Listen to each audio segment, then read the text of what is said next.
Bonjour, bonsoir, merci de regarder la diffusion DJKL du mardi 16 juillet 2024. Restez jusqu'à la fin pour entendre les faits divers. Donald Trump a été visé par des tirs en plein meeting. Samedi 13 juillet, heure des États-Unis, à Butler, en Pennsylvanie. Blessé à l'oreille droite, il a été aussitôt évacué. Le FBI a confirmé à une tentative d'assassinat, il y a 2 morts.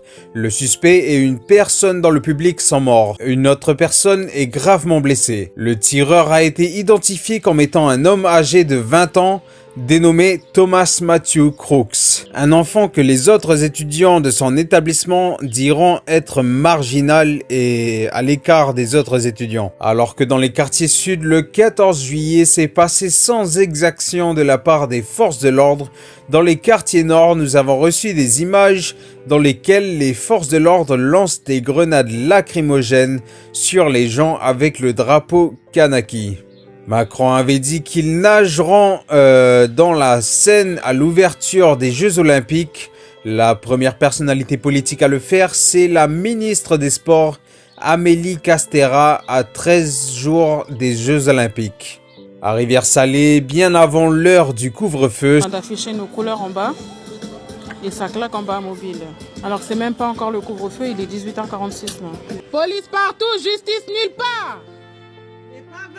Il est pas 20h. Vous venez tirer sur nos enfants, c'est même pas encore l'heure du couvre-feu. Mais dans les quartiers sud, je vous laisse imaginer comment ça se passe jusqu'à même l'heure du couvre-feu. Dans ces images, un force de l'ordre exprime sa supériorité. C'est interdit de menotter. Non, je suis désolée. Lâchez-moi.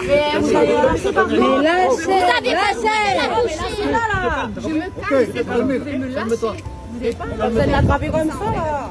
Le journal Le Monde écrira sur Sonia Backes qu'à force de radicaliser sa position qu'elle a tenté d'imposer à Paris, la présidente de la province sud a perdu le soutien du camp non indépendantiste et de sources sûres celui d'Emmanuel Macron. Fait divers, des incendies ont été recensés à Ducos dans une maison route de la baie des Dames ou encore à la pharmacie de Caméré selon les Nouvelles-Calédoniennes. À Bourail, une maison inhabitée a également brûlé dimanche. Merci d'avoir regardé ce journal. Pour plus d'informations, rendez-vous sur le groupe IJKL sur Telegram avec Monsieur Mawea à la rédaction. Sur ce, bonne journée, bonne soirée.